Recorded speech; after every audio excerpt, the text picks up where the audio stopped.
আহসান ভাইয়ের সাথে সম্পর্কটা আমার আসলে কোনো রকমের কমার্শিয়াল বিষয়ে না। উনি আমাকে 5 তারিখে ফোন দিলেন। ফোন দিয়ে বললেন যে আমার প্রতিষ্ঠানে 8 তারিখে আপনাকে থাকতে হবে। সে আমাকে জিজ্ঞেস করলো না আমি কোথায় আছি, কি অবস্থায় আছি। সে শুধুমাত্র জানে যে সে ডাকলে আমি আসবো, হাজির হব। আর আজকে আপনাদের মতোই আমার শরীরেও আপনাদেরই গেঞ্জিটা আমি পরে আছি। আমি আসলে আজ থেকে ভিজে গেছিলাম।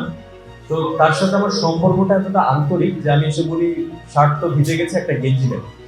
তো সে নির্দ্বিধায় আপনারা যে গেঞ্জিটা পরে আছেন সেটাই বের করে দিল এবং আমিও নির্দ্বিধায় সেই গেঞ্জিটাই নিজের শরীরে জড়িয়ে নিলাম। আমি শুধু এটাই বলতে চাই, আপনারা সবাই অনেক ইয়াং।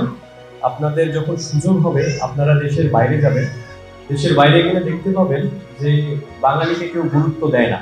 এটার কারণ এটা না যে আমরা অনেক অশিক্ষিত, আমাদের দারিদ্রতার হার বেশি, অশিক্ষিতর হার বেশি।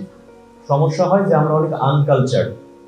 বিলিভার্সে এখানে একটা সুযোগ হলো, আপনারা সবাই আননোন মানুষের সাথে থাকছেন, খাচ্ছেন, চলাফেরা করছেন, কথা বলছেন, যার ফলে শুধুমাত্র ইংরেজিটাই শিখিয়েন না। এখানে এখানে একটু কালচারটাও হয়ে, একটু কালচারটাও শিখিয়েন। এতে করে কি হবে, আপনি যখন দেশের বাইরে যাবেন, অন্য পাঁচমিশালী মানুষের সাথে উঠা বসা করবেন, তখন বুঝতে পারবেন যে এই একাডেমিটা আপনার জীবনে কি ধরনের ভূমিকা রেখেছে। আমি কথা বেশি বাড়াবো না, কারণ আরো কেউ অপেক্ষা করছে। আপনাদের সিইও সাহেবও কথা বলবেন। আপনাদেরকে অনেক অনেক শুভকামনা। ধন্যবাদ।